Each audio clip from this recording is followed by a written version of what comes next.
Welcome to Crossbody of Work. My name is Evan. I am Javier. Took us 3 tries to get the intro to start because we were giggling too much. We're doing well. It's post NBA draft. It's post NBA draft. Bronny James has a job. I barely hanging on to mine. Is it weird that your teammate fucks your mom? Is that weird? Is that weird? Is it weird that you have to call your teammate daddy? Who do you listen to more, JJ Redick or your dad? Can you get grounded if you go 0 for 4 from the field? Like when you're calling for a pick and roll and your dad's not okay with it, but the coach is telling you to do so. Like who do you listen to? Like, am I just like, God has to tell me now? Like, is that the arbiter? I listen to the Lord above. Anyways, this is a wrestling podcast where we cover a wrestler through 5 of the most important matches. This week on the podcast, we cover the career of Taka Michinoku. Yeah. Anyways, Yuta Watanabe's favorite wrestler, Bronny James. No, we just finished our 3-part series on Kane. The day that we're recording this, it is still June. Happy Pride to everyone. Don't forget to support the LGBTQIA plus community after Pride. Yeah, because it's not just a June thing. You're not a multinational corporation. But now we dive into the career of Taka Michinoku. We're going to talk about, of course, his run as part of Kaientai in WWF, as well as the fact that he is still active to this day, which surprises somebody listening. No, not me. I mean, not the us. Guy was in like a 20, like he was like 21 or whatever when he was in WWF.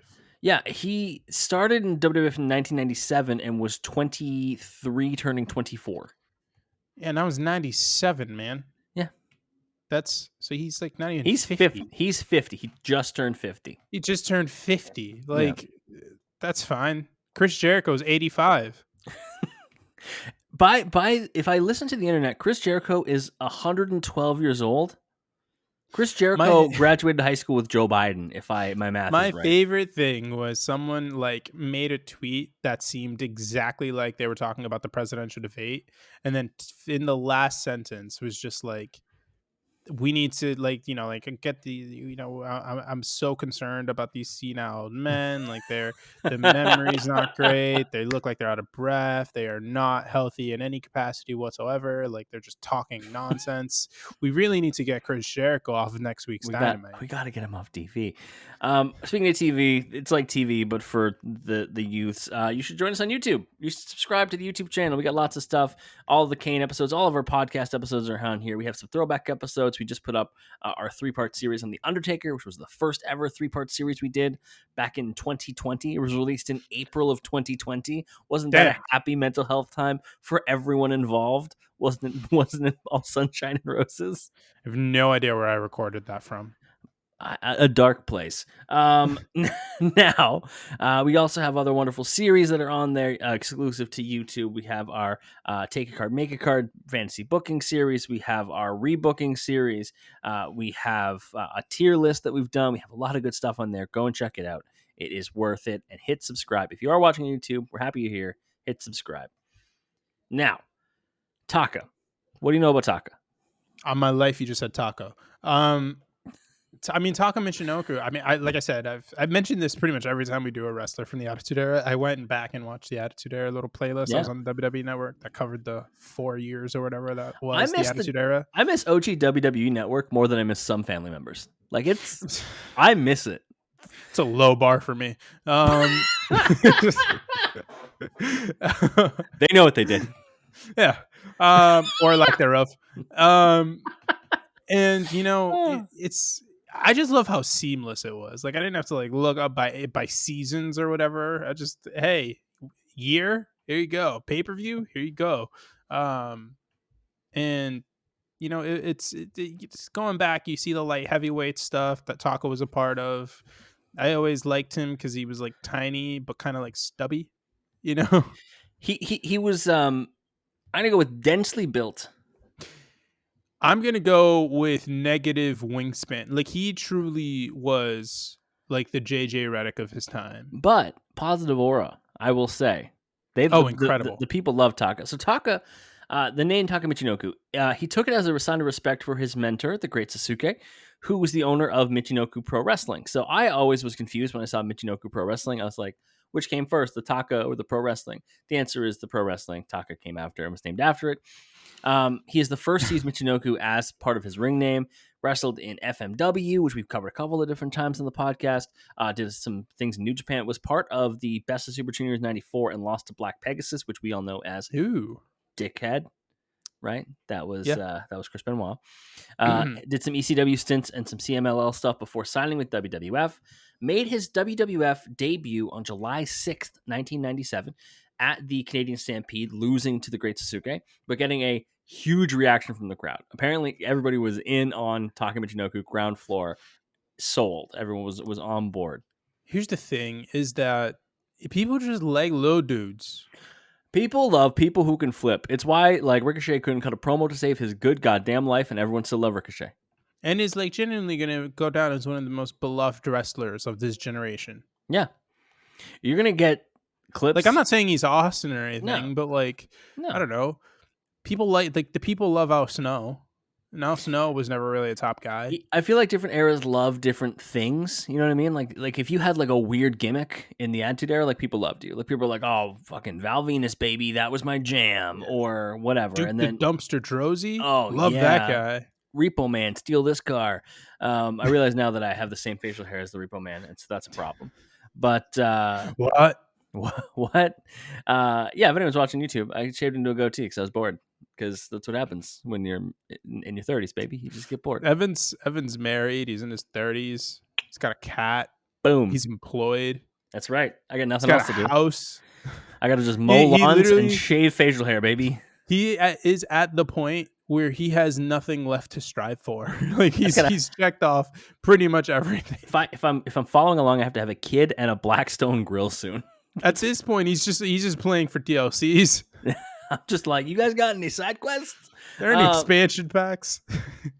So, I'm sure I had a point to that. Doesn't fucking matter. Our first match is the tournament finals for the light heavyweight championship for the inaugural title. It is Taka Michinoku versus Brian Christopher, aka Grandmaster Sexay. But before he was a Grandmaster in Sexay, he was simply an apprentice. He was too sexy. He was just too sexy. DX in your house, December 7th, 1997. We immediately need to talk about Taka Michinoku's theme song. Go ahead. It fucking slaps. It slaps. Yeah. Oh my God. It hits so hard. We've gotten some incredible new themes lately. Okay. Well, at least maybe not new, but just new to me. Okay. Themes lately. The Mina Shirakawa one. Yeah.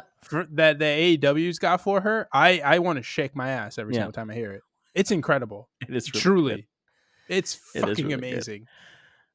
I think that's one of the things that AEW was missing, and then Def Rebel really dropped the bar for NXT for a little while, and WWE was like having banger themes for a long time. Obviously, now Def Rebel's lowering the bar, and I feel like AEW's like not going to surpass them because there's too many historic good ones, right? But AEW's like starting to get there, I think. I mean, I don't know. I can really. My thing with them was there weren't as many memorable ones. Like the Being the Elite thing was just the theme for the Young Bucks, pretty much, or the Elite, I guess, for a while there. The Young Bucks had the Super Kick Body. Whereas, like, recently, like, Will Ospreay's theme is great. Obviously, Swerve's is fucking amazing. Swerve's is like top tier. Judas, I hate Jericho, but it's a good theme. It's a good theme. And AEW also shells out the big bucks for like the real, like to bring in the songs. You know what I mean? Yeah, which I think is a good financial decision. Like bring in the songs. Brian Keith debuted to Still Tipping, and I still haven't forgotten about it. That fucking rules. Brian Christopher is ripping and wiping his ass with a Taka sign, and he gets incredible. He gets hit with chants of Jerry's kid. And he does not like it. And Jerry Lawler's like, I don't know why they're saying that. I don't know. Throughout the match, Jerry makes sure that everyone knows it's his kid. Also, when you hear Brian Christopher laugh and hear Jerry Lawler laugh in unison, you can tell, oh, that's your child. Yeah, that's your offspring. Like, wow, it's so strong. He came from your mailbags. Never refer to them as mailbags again. Mail time. I love this match. This was really fun. So two sexe is just on. I have like 15 different names. Like every note that I have for Brian Christopher is a different name. Yeah. And like it's just he's over on top for the first like half of the match, pretty much. Like he's Mhm. just tossing Taka around. Taka's trying to do anything possible to get his speed advantage, but Brian Christopher is also pretty fast. The problem is Yeah. he's also pretty damn strong too. I will So say he's the just like only tossing offense him that around, Taka gets chatting. in, at the beginning, he flips out of a German suplex, hits a spin kick, 2 drop kicks, sends Brian Christopher to the outside, and then does a springboard plancha to the outside onto Christopher so smoothly, so quickly. Remember, it's 1997. This is like going back in time and having like a if you had like a Kindle and we look at all these books. I feel like people are like, I'm sorry, you're a witch? This Holy shit! Burn the wizard! it's like going back to like the Revolutionary War and pulling out an AK-47. Don't worry, guys. I got this. Yeah, it's just the plot of Army of Darkness. If AK-47 gets it to heaven. Army of Dark. Wait, what is that? the Bruce Campbell movies. Oh, Yeah, okay. I thought this was a video game. I was like, I can go back in time with an AK. there is a game where you can go back in time. I'm gonna look it up. You talk about the match. So Brian Christopher at one point goes up to the top rope to dive onto Taka on the outside. Taka was up against the guardrail. He moved out of the way, and Grandmaster Sexay kind of busted his jaw a little bit. I can't lie. He was bleeding profusely from his bottom lip. Taka hits a springboard moonsault. Lawler then gets out of commentary to go check on Grandmaster Sexay. Too Sexy hits a skull crushing finale, pretty much is what it was. Made me pop when that happened. There's a game coming out called Kingmakers, an action strategy sandbox game set in medieval Great Britain. The player assumes the role of an elite task force operative transported 500 years back in time to said area to avert a future apocalypse. You straight up are in the middle of a battle where there's horses and you have like a Jeep Wrangler and a shotgun. Like, it's crazy. I don't need any more. I don't need to know gameplay. This thing could have the freaking graphics of a game from It looks pretty 1922 for decent. all I care. It looks pretty decent. Like I could be playing this on a freaking flip phone for all that matters to me. I need this. Brian Christopher hits what's called the rocker dropper, which is essentially the famouser with no jump. Like you just put the leg over and just drop down. I will say Brian Christopher really good as a heel here. Brian really Christopher as a whole, good wrestler, man. Good wrestler. He does like the cocky 2-hand pin after a backbreaker. He does some kung fu poses. He's mocking him with kung fu poses, which isn't mocking, man. Kung fu's awesome. You ever see Kung Fu Hustle? Yes. I fucking love Kung Fu Hustle. It's on that theaters. You are an enigma. Brian with some heavy right hand slaps, eye rake. Taka flips out of a back suplex. Brian still gets him with a big German, but then Brian Christopher misses a top rope leg drop. Taka hits a Michinoku driver for the win and becomes the first ever light heavyweight champion. I love the Michinoku driver because it's literally just a body slam, but he sits down. It's more comfortable, and that makes it more deadly. He's just like, yeah, no, I just sit down and we're good. Just you remember what Hogan did to Andre? Brother. I want to do that, but sitting. I do that, brother. He would hold the title for more than 10 months, including a title defense at WrestleMania. Only. Can you remember who he lost the title to? Can I get a date? You can get the date. It was Judgment Day in your house, which was October 18th, 1998. I have no freaking idea. It's not S.A. Rios. This wrestler would still be wrestling today. Is it Christian? It's Christian. Let's go. It's Christian. Then there was this whole feud with Kaientai. So Kaientai came into the WWF without Taka Michinoku. Like they were not part. He was not part of the group, but he would become. It's usually how this goes over time. When it was in WWF, the initial WWF one was Dick Togo, Men's Teo, and Sho Funaki, and Yamaguchi's Dick to go, man. Dicktogo. It's great. Dick Togo is gonna come get Dick to go. Come get Dick to go. So they would be feuding. At one point, it was Taka was teaming with Bradshaw against Kaientai, which I fucking did not remember at all, because he was starting to get Americanized.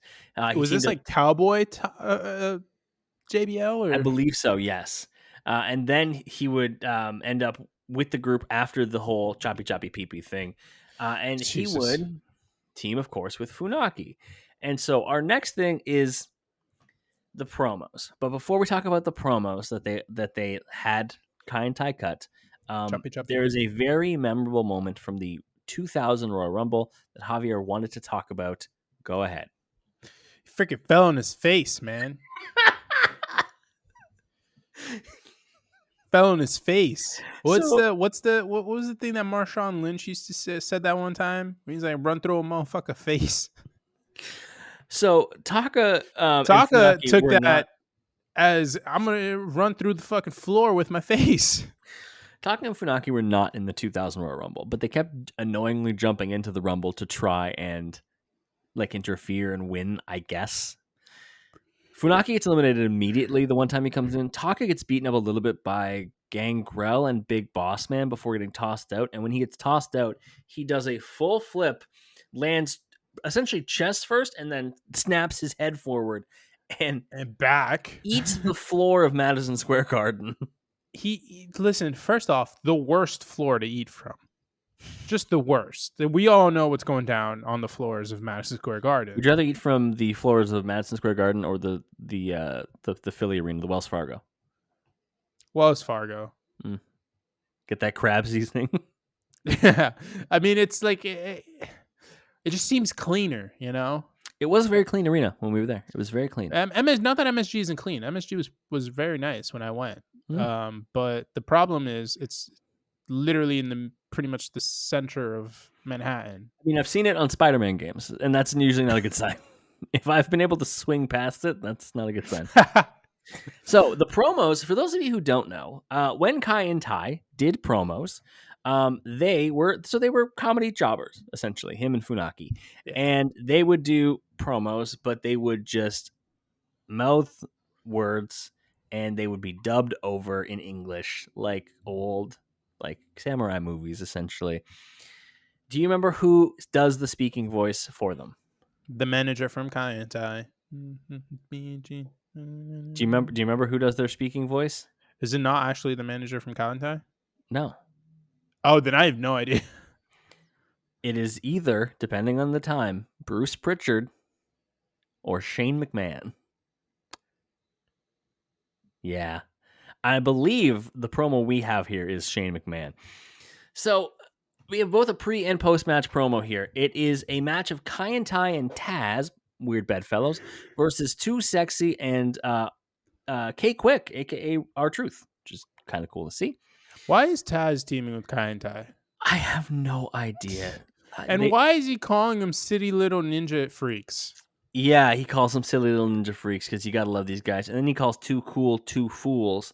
And then the overdub, which I will not be doing in the stereotypical terrible accent that Shane McMahon does. I was laughing so... I told you this already before we started recording. I was laughing so hard at this that I have more crying emojis than I do letters written down in my notes. Oh, Taz, Mr. Red Hook, your words, they amuse me. By changing the letter C to the letter F, you have completely changed their name. Therefore, it is funny. He called him his thug friend. Oh, I didn't even clue into that. He You're right. called Taz his thug friend. We all have one thug friend, right? Yeah. We all have one friend that, like, if we need things done, you're like, I'm gonna call Bob. Bob, listen, you gotta have a guy for everything. I'm like 100% of the opinion that you've got to have a guy for everything. He's my thug guy, yeah. Even if it's a shady thing, you still got to know a guy. Funaki just gets to say indeed. Funaki only gets to say indeed. There's another promo after the match where Taka is getting them to say, cut the music, baby. And I can just see Shane McMahon thinking it's so funny to have Taka say baby. By the power of Thor, it is clear you have just become another victim. What is this, Karrion Kross? The fuck is going on? Why is it the power of Thor? I don't know, but we get another indeed. Why is it the power? I like Evan, I was in stitches. You do not understand. I was sat right over there. You were Shawn Mendes? Just You were in you stitches. have me leaning till I can't breathe. What a I'm time. shaking, falling onto my and I was just dying laughing. And now that I'm without your kisses, I'll be needing stitches. We're going to take a break so that Javier can compose himself and I can listen to some Shawn Mendes. When we get back, Taka goes for the WWF Championship. Back from the break, it is April 10th, 2000. And Triple H is, he's my timing it up. He is the WWF champion. He's going to defend this against a random opponent. And he's out there. Him and Shane and Stephanie are out there for the match. And the surprise opponent for Triple Yo, H is this thing on? is revealed as Taka. And at first, he's not afraid because it's just Taka and Funaki that he sees coming from backstage. But who's behind Taka and Funaki? The APA. I fucking love it. Shane gets in Earl's face in the ring. Earl gives it back to him, pushes him, and then the APA scare Shane off. And so we get to get Taka versus Triple H. Hey, you know they're always pounding ass, right? I had this written down a little later, not the terrible always pounding ass shirt, but I think the APA shirt rules as Just the long one as that you says APA. cut off the sleeves. It has to have cut off sleeves. If you look like Bradshaw, you're like 100%. I'm close now. In. I'll just grow the hair out long, and I'll just keep the goatee, and I'll just start investing in stocks. By the way, no one has ever had a greater babyface turn than John Bradshaw Layfield. Oh yeah, he is like the nicest person. He is so. I think he was live tweeting the debate from the presidential debate from last night, and he was just like based. I think JBL has turned himself around a little bit. I was like, this guy, this is my dude. Maybe when he got punched by Joey Styles, his heart grew 3 sizes. Or the other, like, did you see the thing Jordan Grace posted where it was like her and then I think like 3 other like women's wrestlers just like at the ledge of an infinity pool sat just like definitely nude, but their backs were towards the camera. I did not see this. JBL like quoted it or like, can you imagine if me, Ron, and the Dudleys did this? Break the internet, baby. So the match ends up being, for the first little bit, like a straight up just Triple H versus Taka match, and it's good. This is a good match. This is a really good match. This is a top notch TV main event. Like, this is an unbelievable TV main. This, I think, you know, if we're taking it per capita, yeah, like I have to say sometimes with these because these are WWF matches, and spoiler alert, there are Japanese matches in here. There are. I think this is my recommendation for the week. I think my recommendation is the light heavyweight title match and this match. I think it's these two, and maybe it's my rose-colored glasses, time. But they're just wonderful. Taka jumps Triple H from behind, tilt-a-roll head scissors, drop kick to the face, right hands, another drop kick. He's using that speed. It reminds me of when Neville went up against Seth Rollins in the Open Challenge. Yes, tornado DDT for a near fall. Yeah, face buster by Triple H. So he starts to get some opening. Clotheslines Taka to the outside, drops Taka face first on the barricade, and then hits probably the best chop I've ever seen Triple H hit. Yeah, that was sick. Although not the best chops of this episode. No, we will get to that.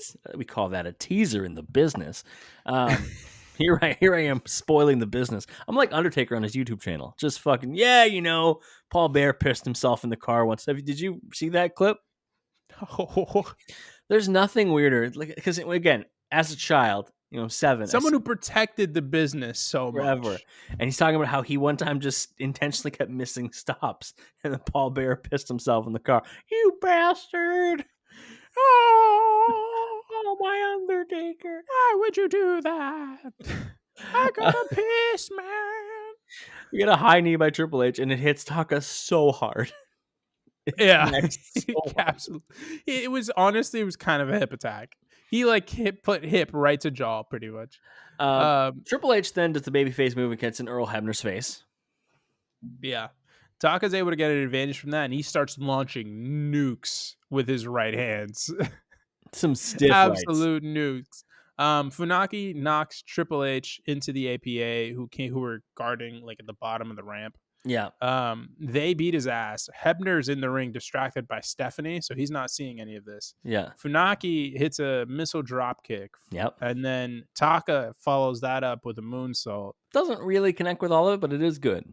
Don't matter. 1, 2, 3, 1, 2. Ooh. It was so close. It was a good near Did fall. I watched the wrong clip. Did Taka win the WWF title? It's a good near fall. Here comes Vince and Shane. They're going to pay off the APA, but they use it to just sneak behind them so their backs are turned to the entrance. And when their backs are turned, the Big Boss Man and your boy, Bull Buchanan, B squared, baby. B squared. B to the power of 3, I guess. Brooks Jensen's having a fun little storyline in NXT right now. B to the power of 3? Yeah. I like it. I like how quickly I can see the mathing in your head. He's not B squared, so he's B squared plus 1. B to the 3rd power. Michinoku driver gets blocked. Hurricane Rana gets turned into a massive powerbomb. We get a pedigree. 1, 2, 3. Triple H obviously retains the WWF title. It's a great powerbomb, too. The best part of this match is at ringside, before Triple H is knocked into the APA, he runs Taka into the steel steps and then is yelling at Earl, and you can very clearly hear him say, I don't give a fuck what you say. Oh, yeah. Yeah. And I was like, again, very babyface move from Triple H to be like, I don't give a fuck what Earl Hebner says. All I'm saying is Triple H did say that they're not going to be restricted when they go to move to Netflix next year. Who gets the first fuck? When Seth Rollins drops the first Seth fucking Rollins, yeah. I'm going to this is going to be my Austin 316. Who gets the first natural F-bomb in the WWE? Honestly, who gets the first promo? You know who I think should have it?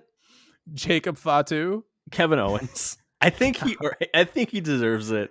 When Kevin Owens turns heel on Sammy in the non-PG era, it's gonna feed generations to come. I love the idea of him just going out there and airing grievances now that he can swear in his just little Quebecois accent. I was a nice guy. Ezekiel was Elias, you fucking losers.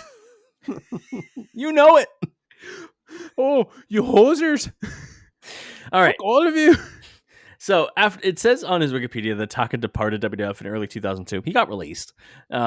He departed. He returned to Japan to rehabilitate a serious shoulder injury, and then, of course, joined the Kaientai Dojo, where he will be part of that for the better part of 17 years. In the Kaientai Dojo, he's there from 2002 to 2019. Did Taka do anything post 2000? Royal Rumble? Did he do anything after that Triple H match? On my life, I never saw another Taka Michinoku thing. No, after that 2000 thing, he had some matches against Dean Malenko for the light heavyweight title. They had one tag team championship match against the Dudleys, and then they had one last match as Kaientai on the October 20th, 2001 edition of Jacked. Their last opponents were the team of Just Incredible and Raven. And then, of course, went to the Kaientai Dojo. Starting 2002, started to get built up, won a bunch of matches, and then on January 10th, 2005, defeated Kaz Hayashi for the Strongest K Championship, which is the top title in the Kaientai Dojo. We are now looking at one of those title defenses for him. It is against Masaki Mochizuki, the Strongest K Championship from the K Dojo, September 6th, 2005. What a name, by the way. Masaki Mochizuki. It's a great name. I would give them I give them $140 million, to pitch. Mochizuki. I'd be like, yep. Dude's probably got the craziest sweeper you'll ever see. Dude's got a sweeper that'll feed families. His fastball maxes out at 91 and he's 5'9". But the sweeper, man. The sweeper. The most important thing I have to ask you is, did you listen to Taka's theme music? No. Okay. I saw 40 minutes. I was like, I'm skipping everything. Let me paint you a picture. It's the beginning of Taka's regular WWF music. Dun, dun, dun, yeah. Dun, and then it stops for a second and it says, Taka is coming, motherfucker, in English, and then continues with a new beat. It's the greatest theme song I've ever heard in my life. What? It's the greatest thing I've ever heard in my life. It'd be hilarious if that's the first thing that we hear when we get to the Netflix It's just editions of Raw. it's like a Just glass shatter, but just Taka is coming, motherfucker. Taka is coming, motherfucker. Is that how we can get Karrion crossover? just Karrion Cross is coming, motherfucker. And then we just got like techno Realistically, music. it should just say Scarlet's here, bitches. Like that should be the real thing. We just need I think that's how we get Karrion crossover. We put a swear word in his entrance, and then we get strobe lights. Karrion Cross is the only one who's allowed to swear. Everyone's like, yeah, yeah, this fucking guy. There's a swear jar backstage. He's just Paul Ellering's just throwing money in it. Yeah. No, because he's the only one allowed to swear. What did you think of the match? First note is that the belt looks pretty cool. I like the championship. It does look cool. It looks like a UFC title. Yeah, which is why I like it. Yeah, that's actually a good shout. Yeah. I like this match. My first note was that Taka's hair is hilarious, and he will not change it for 20 years. I think he still has it. It's his Wikipedia picture. It's shaved head, and then the very front, just a little boop. Yeah. He never really let it go. It's freaking hilarious. He's just got little curtain bangs, and that's it. Although I do think last time I saw Taka was pre-pandemic. It was probably like 2019 or something like that. In one of the junior matches in New Japan. But I could have sworn I remember it was going a little bit in the back. Well, that's just the way she goes, baby. Not necessarily for everybody. Yeah, well, it is for Taka, apparently. Taka gets kicked in the gut and sells it like he got shot. I want to talk about Taka selling. One of the early things that happens in this match is he does an early dive off the top to the outside. Nobody's home. It's Mochizuki moves. And after that, he sells his knee to death. I will say, Taka, this is a weird thing, and I think you'll understand what I mean. Taka is a better immediate seller than long-term seller. Oh, yeah. This dude forgot about that knee within 5 minutes, and the entire match was based on that knee injury. However, when a move initially happens, Taka is an unbelievable seller. Yeah. He is an impact seller. Yes, that's the best way to say it. Impact seller. As soon as if he lands there, his knee got tweaked. He's selling it like his knee just got like his lower part of his leg got dislocated from the top part of it. Yeah. The match is long, I will say, and it's a main event. This is a 2 times speed match if I've ever seen one. Very much so. Mochizuki very much focusing on the leg. We get leg bars. We get some mean-looking kicks to the leg. We get a figure 4. Where Taka can't flip the one pressure. Of the ugliest figure 4s, by the way, that I have ever seen. I love the bit of reversing the pressure. It's one of your favorite things. It's one of my favorite bits because obviously you and I both have older siblings. My brother never put me in a hold other than the Brock lock. It was just the Brock lock. So my brother put me in every fucking hold. And one of the things we wanted to test was like, does the figure 4 reverse do the thing? No, of course it doesn't. But what does it feel like? It feels like a little less strain on your leg, but there's not like, it doesn't like magically be like, aha, now the way my leg is, it's on you. No, it doesn't do that. You don't understand, Evan. It's the reversing of the pressure. Taka can't get anything going without his knee ending up in a hold. Yeah. Like he puts on a crossface, somehow ends up in a knee bar.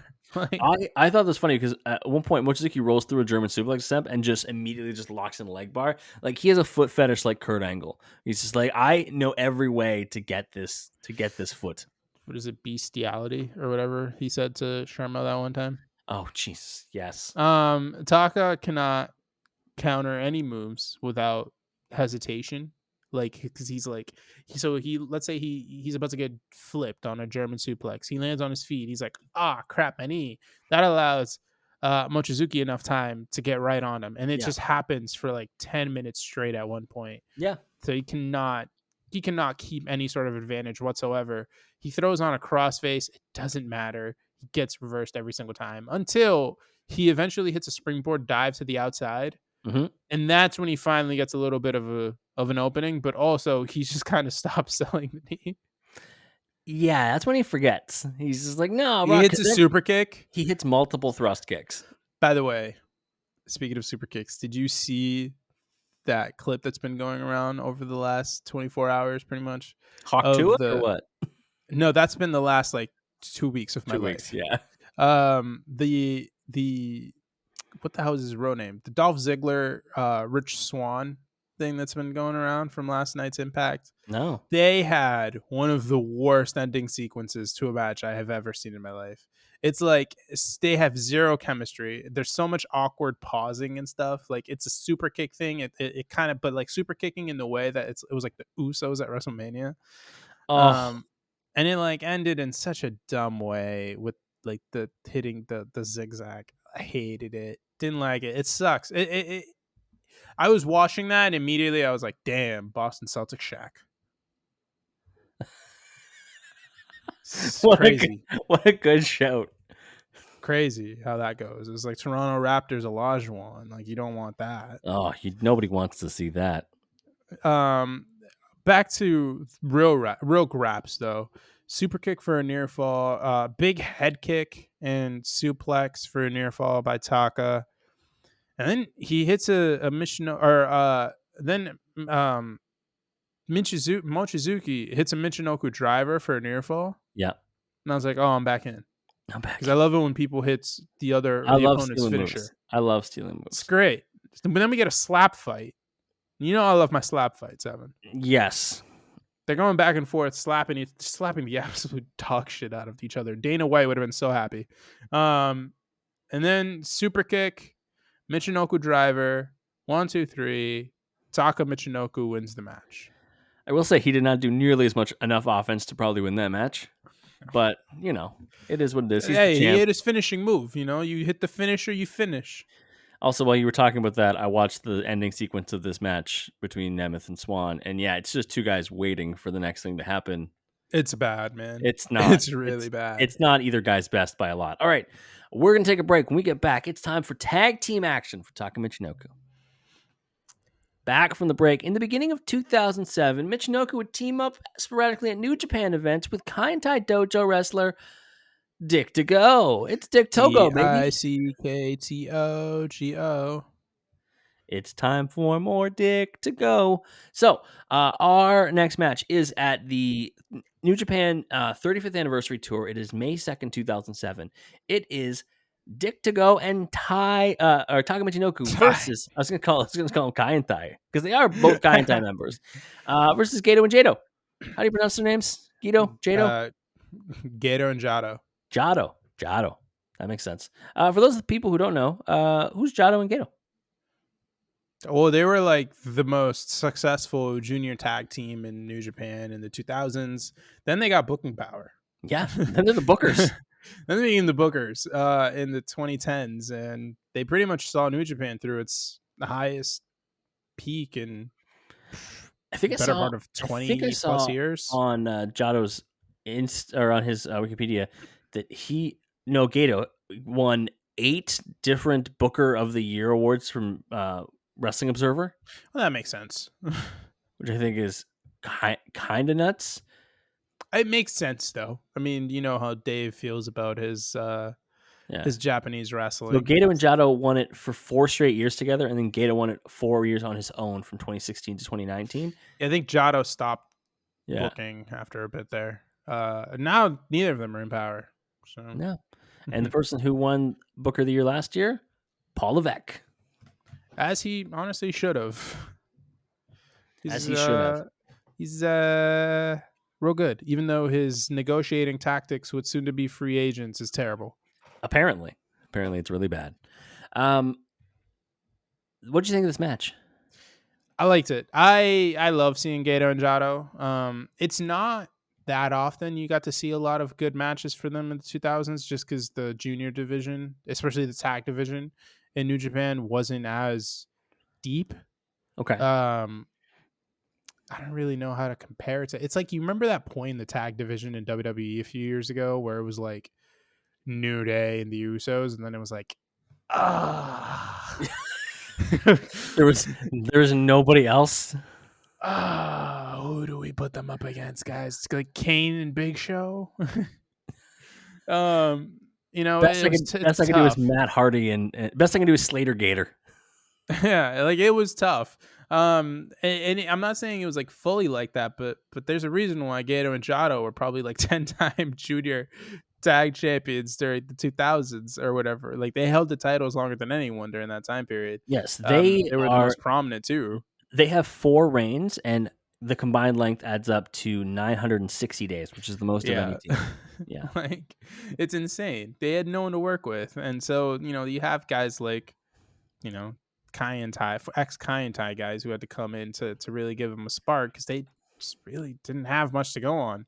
You know, the junior division really didn't see like a good sustained run, I would say, until like 2012, 13, 14, that range. That's when it started, when Kushida really started getting his legs in there. Eventually we got Hiromu Takahashi somewhere around like 2015 range. We got the Bucks in there, Punky Vice. Rocky Romero did a fuck ton for that division Rocky in his Romero was putting in run there. the absolute work. More on him in a little bit. Yeah, that's true. Yeah, the match starts. It's counter wrestling to absolute perfection. They were going move for Yes. move, bar for Yeah. bar. They were copying flows. They were just stealing from each other. I love it. Jado and Taka are just trading shots at one point and flexing after every shot, and I was like, "Cool." I don't need things to be complicated. This is great. Gedo super kicks Dick to go. By the way, we know it's Dick Togo. We are aware. We are very well aware. It's just hilarious to say Dick to go. It's like when I go to the States and I see the come and go, and I'm like, The what? "Oh, have you not seen the come and goes?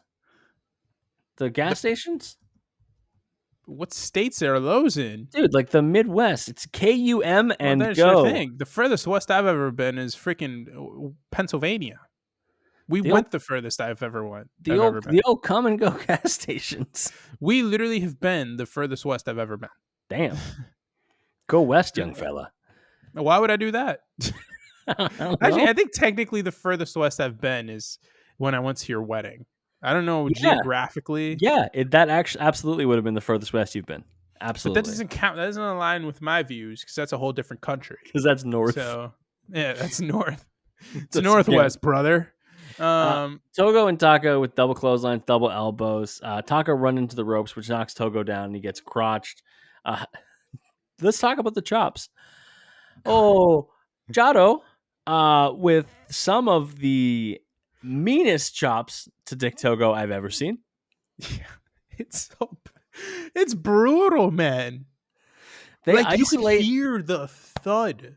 They isolate Togo. So the first bad chops are at ringside. Then they isolate Togo in the corner, and they're just quick tagging and trading chops. Yeah, for 4 minutes straight. It's substantial. It's pretty good. It looks good. Don't get me wrong, and it sounds great. It's just brutal for him. I felt so bad. I was like, oh my god. But the way that Togo gets out of it, I think, is awesome. Because he hits like a combo DDT flatliner to both men. Yeah. To get out. And I was like, that's a fucking brilliant move. I love it. I love. I love those. I love those combination moves where you hit one to one guy and one to the other. It's usually the flatliner DDT or something like that. Or if you're the Creed and you have you have like a Boston Crab locked in, you just do the one arm power bomb. I love Julius Creed. I still think that's like one of the coolest moves I've ever seen in my life. I don't know where how Chad Gable is going to get back to a title, but the Creeds are coming in very soon. The Creeds are involved. They are 100% coming in there soon. I saw a cool idea floated around. Hit me. Where someone was like, he should win Money in the Bank, and instead of he has 2 incredible options for it. He either cashes in on Gunther in Berlin, gets heat and stuff like that, or he cashes in on Sammy and finally wins the Intercontinental title, and then he could just because he's a heel. And it'd be like the one time where cashing in on a mid-card title actually makes sense because it's like it's an important thing to him. Yes, I still hate cashing in on mid-card titles because I guess go for the world title. But also, I would want to see that over the world title because then we know Chad Gable's not holding that belt for multiple pay-per-views. No, he's what we call a transitional champion. All right. back to the actual action here. Taka with a dropkick, high knee on the apron, and then a springboard moonsault off the apron into the crowd onto both of his opponents. It's really good. Yeah. It's really good. We get tandem cross faces. Togo's got some Yes. great punches, man. He does have good punches. Jado at one point has a crossface on Taka. Gedo has one on Togo. A little down the line, Taka hits a crescent kick to Gedo, which was absolutely stunning. And then Togo follows it up with a massive lariat for a Yeah. near fall. Taka, low key, has one of the deepest kick bags I think I've seen in a long time. Yeah. Like, yeah. he hits a variety of different kicks. His one-legged drop kick rules. He's Oh my really God, smooth yes. with it. And then, like, he's got the crescent kick. He does the baseball slide. He does a lot of different kicks throughout the Got a matches. good leg lariat. Yeah. And so I'm really impressed. Yeah. At one point, he accidentally kicks Togo in the corner because I think it was Jado moved out of the way. Him. Yep. And Taka, it doesn't end too badly for the baby faces because Taka ends up hitting a super kick and he restrains Jado, while Togo, or he hits the super kick on Gedo, restrains Jado out on the apron. Togo hits a huge, massive, he got some freaking height on this thing. Top rope senton, 1, 2, 3. Back senton, yeah. Togo and Taka Michinoku win the match. That's right. Kaientai stands rise up. They would hold the titles for a while. They had several defenses against the likes of Koji Kanemoto and Wataru Inoue, but then they lost the championships to Control Terrorism Unit members Minoru and Prince Devitt, aka Finn Balor. Forgot about Control Terrorism. Yeah, just dropping old references. Jesus. In late 2010, Michinoku returned to New Japan and began teaming up with Satoshi Kojima, Nosawa Rongi, and Taichi to form Kojima-Gun in early 2011. And if you're like, hey, I've heard of a gun stable, it's called Suzuki-Gun. Well, you're not far off. Kojima lost the IWGP Heavyweight Championship to Tanahashi at Wrestle Kingdom 5. He then suffered another big loss against Togi Makabe on May 3rd. And following the match, Michinoku and Taichi entered the ring and beat the shit out of Kojima. So badly that he now loves bread. But he actually fought back and kind of fought them off and then led to the surprise return of Minoru Suzuki. Murder Grandpa appeared, locked him in a sleeper hold, and then proclaimed that Suzuki was the new leader, and they renamed it Suzuki-Gun. A more fitting ensemble, if you ask me. This leads to our last match. It is October 14th, 2013. It is again for the IWGP Junior Heavyweight Tag Team Championships. This time, Taka is teaming with Taichi against Forever Hooligans. Yes. I would say the second best Rocky Romero team. Behind Roppongi Vice? Yeah, Roppongi Vice, him and Trent were fucking great. That's But fucking I do cool, love Alex Kozlov. Alex Kozlov is legitimately one of my favorite juniors from this time period. And tell me a little bit more about Taichi. I don't know what the gimmick is, but I love you right now. I love the hair and I love the mask. I hate Taichi. Oh, I hate him. Oh. You know the hate? All right. You know Baron Corbin, how no one likes Baron Corbin? Yeah? Because he's just kind of, honestly, it's Karrion Kross now. Like, you know how he just kind of sucks? Yeah. He's just kind of boring. This is great. That's Taichi. Like, I'm over here. Am I supposed to root for Taichi in this match? Because I'm not. At no point am I like this guy. Like, you're over here talking about the hair and all that stuff. Yeah, cool. He's got nice hair. He wears gold. He brings a girl out with him. He's got a little mask, got the tearaway pants. That's fantastic. You put a lot of glitz and glamour on a guy who's the fucking drizzling shit. Wow. He sucks. I fucking can't stand Taichi. And this is like a thing. Like, people in New Japan fans do not like Taichi. He is essentially the 1-for-1 with Baron Corbin. Okay. Or like now, I guess it would be Karrion Kross. I will say that I'm looking through my notes here, and the only positive Taichi note I have is when he rips his pants off. No, is the sit out powerbomb, which you and I have said is the easiest move to do.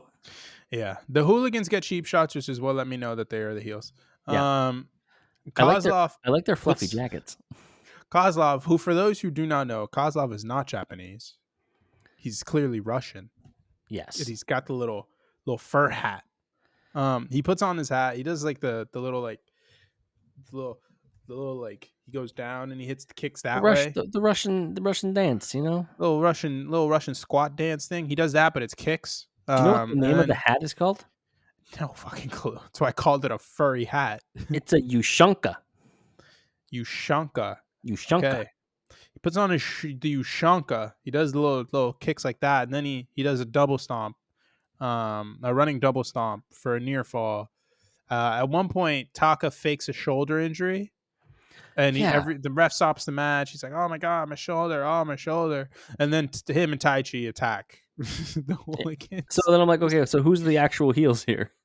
Well, that's just Taka. Taka in Japan, like Is a especially after a shithead. certain point, he's just like, I am going to pretend every single I'm using every advantage to win. I don't care if I'm a heel or babyface. Kozlov gets sent into the barricade and gets hit with a title at ringside by Taichi. And then we're in the ring. Taka steals the Ushanka hat that Kozlov had and does the Russian dance as kicks. And I was like, this is the best thing I've ever seen. Taichi gets the hat on and it doesn't stay on his head, and I'm sure that made you mad. And he's so boring. He just he whips him into the corner and then the hat's off. Yeah. Like it's just, he doesn't do anything with it. He does a sit out power bomb for a near fall. He rips his pants off, and that's it, people. If you wanted more Taichi, you're not getting it. And honestly, we were spared by that. Have you ever done Taichi? No. For multiple reasons. One, you know what Tai Chi is, though, right? Yeah. I follow a guy on Instagram who used to be like the world leader in Tai Chi like 20 years ago, and now he's like older, so he's just like he has like a kid. And wouldn't you be better at Tai Chi because it's slow if you get old? Wouldn't you be? I mean, the guy's freaking awesome. Well, I mean, you have your explosive things, like you have the blade, and you do like. Well, you were talking to girls. You were talking to girls. I was studying the blade. The comic book series or the knife? Both. Anyways, Jesus. Rocky does a bunch of running clotheslines. Electric. Love Rocky. Rocky is moving so fast. My thing with Rocky, right, is he's just a Puerto Rican dude who went to Japan and stayed there. He's alternate timeline you. So you're Dominican, but it's racist. Stereo Hurricane Ranas, Tope con Hilos by the Hooligans. Yep. Kozlov rams Rocky knee first into Taichi in the corner. And then we get to finish. Taka pokes Rocky in the eyes, grabs the ref. Literally, I'm going to use my phone. My phone's the ref. This is the front part of the ref. He grabs around. He brings him into the corner. He's like that. Hey, let me tell you something. Let me tell you something. Let me tell you something, young blood. And then pulls him into the corner. Taichi just low blows, just straight up kick right to the nuts to Rocky Romero. He puts on like a La Magistra cradle of some kind. 1, 2, 3. They win the freaking match in just the worst way imaginable. You undersold it. The kick to the nuts by Taichi is one of the hardest low blows I've ever seen in my life. It was a punt right to his ass. It was, if we're being honest. Like there was toe in butthole. There was like base of foot. It was rummaging around there. Yeah, like he made contact. Like there was a lot. The sphincter was smacked. If this was going to be the show, he's getting perfect, and he's fucking knocking this thing. The way he leveled Rocky Romero is unbelievable. Tore the leather off that thing like it was Barry Bonds. So who do Michinoku and Taichi lose the titles to? How the fuck would I know? Take a guess. Carl Anderson and Devitt. They would lose the titles to the Young Bucks after just 26 days. Taka still active in New Japan Pro Wrestling, even though Suzuki-Gun broke up. Do you know the name of the group he's part of now? No, I have not. Taka Michinoku. Wait, no, he's not a part of House of whatever. He has. No. It's one of the worst named stables I've ever heard. He is part of Just Five Guys. Sanada, Duki, Taka Michinoku, Taichi, and Yuya Uemura. Sanada, who was the freaking champion last year. Yes. Not even last year. He lost the belt at the freaking Tokyo Dome this year. Yeah, Sonata, who looks like, based on his profile picture on Wikipedia, looks like the poster child for mewing. It's got such a good jawline. Actually, Walton Goggins. Oh, I fucking love that clip so much. So Taka is still active. Taka is still doing the things. He's still a part of the wrestling world at the age of 50. And from what everything has seen, it seems like no plans on slowing down. Good for him, man. If you can still go and you're getting a decent living and you love what you're doing and your body isn't like a complete and utter mess, why not? And you're not leeching the popularity off of other people like Chris Jericho, then keep doing it, man. Yeah. Although I will say, good for Big Bill. I think Big Bill is the only one that's really getting any sort of positive spin from this stuff because we're getting more Mike stuff from Big Bill. I will say, in the year 2024, Taka has only won one singles match. I mean, who was it against? High 69 at Noah Limit Break 1. Other than that, he's in a lot of like 6-man tags, 8-man tags. You said high 69. The first thing I thought of was this is Roldy and Kumar, baby. What do you think going back and looking at the career of Taka? Shout out to Taka, man. He's a good wrestler. He's a good wrestler. I didn't know he was such a kick guy. I love that as he got older, he became more of the like wily veteran type.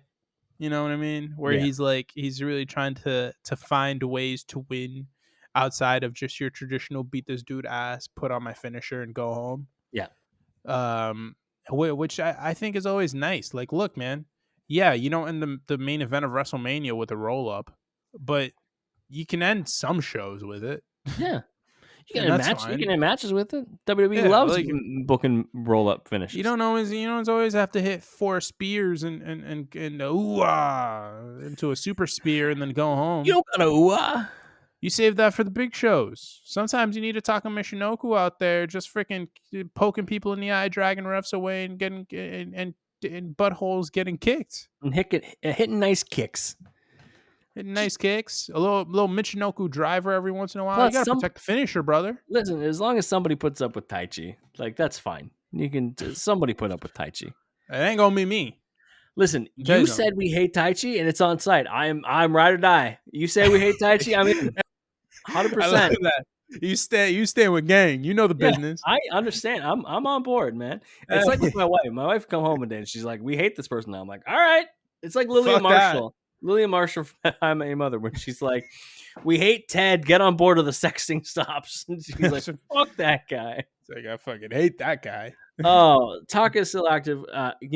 Check out a Taka match. Watch New Japan. It's good stuff. Yeah. It's getting slightly better. We're really transitioning into a new age. It's been a little bit of a dull lately. House of Torture hasn't been fun. Although we do love Ren Narita, but too much evil. And then get ready for another Japanuary coming in 2025. I'm sure we'll dive in. Japanuary will always be coming. Yes, and we're always covering Japanese wrestlers on here as well. And get ready for another themed month in 2 months. It's coming up soon. Exciting. It's so exciting. It's almost Haas month, my favorite fucking time of the year. All right, before we talk about who we're covering next week, Javier, tell people where they can find you on social media. I'm on the Twitter machine at JMelloSports. Lob the boy a follow like that. Like that. Follow me on Twitter at it's Evan Gomes, ITSEVANGOMES. Most importantly, follow the podcast on Twitter and Instagram at Crossbody of Work. If you're not already or you're not watching on YouTube, hit subscribe. Join us on YouTube at Crossbody of Work for all of our extra content and, of course, all of our YouTube videos. We, of course, do our podcast every week. And in 2 weeks' time, Javier will be guesting on my other podcast, Pop Capsule Podcast, as a part of our Guestapalooza summer series. He's talking Anchorman. He's talking World Cup 2014. He's talking Dawn of the Planet of the Apes. We're going to have a rockin' time. Check us out, Pop Capsule Pod, wherever you get your socials and your podcasts. You should check out the merch link.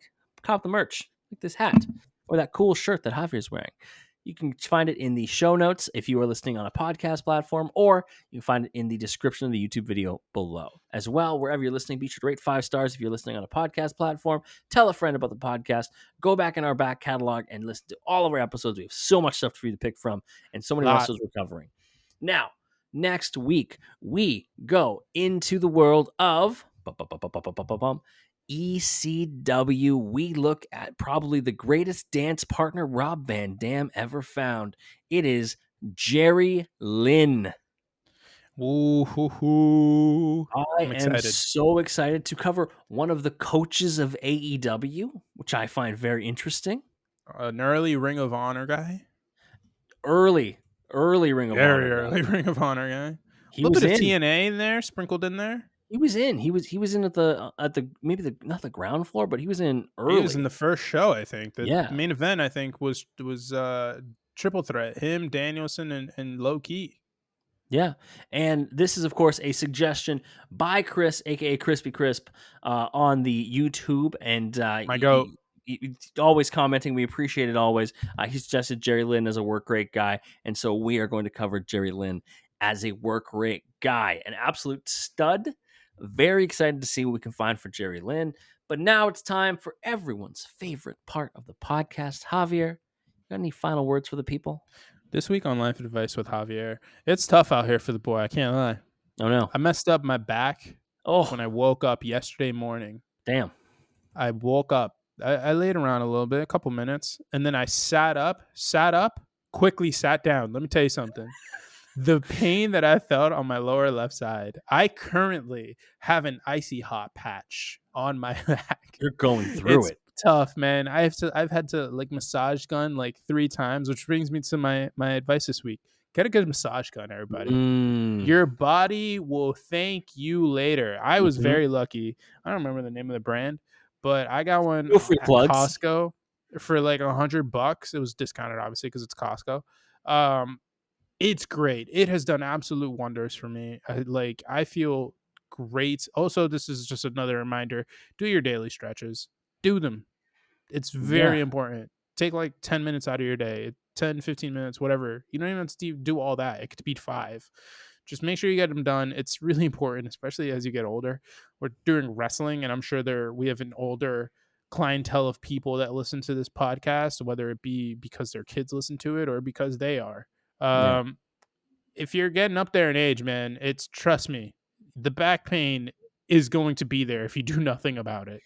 Especially if you are like me and you work from home and you're just sitting all the time. It's true. Invest in ergonomic equipment. That's a big one. Standing desks. I refuse to do that. I ergonomic chairs. All of these things are good things for the long term. Getting a nice gaming chair. Get gaming chairs, by the way. If you don't want to buy that super expensive, like dumb mesh office chair that I refuse to get a nice gaming chair. Those are literally designed for you to sit up to like 12 hours a day on. They're like, listen, park your fucking ass. This is like Wall-E, baby. Yeah. We're going to move you around all day. They look a little ridiculous, but who cares? If you're working from home, nobody's going to see that. Who's going to see you? What, are you going to turn your camera on in the meeting? What are we doing? Yeah, it's 2024, not 2020. God, no. Remember when people were like, oh, let's do Zoom happy hours? I'm like, I didn't see you people before we were locked in our house. Anyways. You think I'm going to show up now? Instead, me and my boys said to do a fully fictional Royal Rumble that I streamed on Twitch for them, and it was a rockin' time. They got to draft wrestling. This thing is, you've met all my friends now. Yeah, this is 100% some shit you guys would do. We drafted wrestlers where somebody was like, "Yeah, first overall pick, I'll take Santa Claus." It's like, "Oh yeah, no, good pick." Like it was shit like that. It was the best. We have to do that again for the lulz. All right, we're back next week. Jerry Lynn, lots of work rate, lots of intense matches. It's going to be a really good time. Hope you're having yourself a wonderful summer. We will talk to you next week. Too sexy.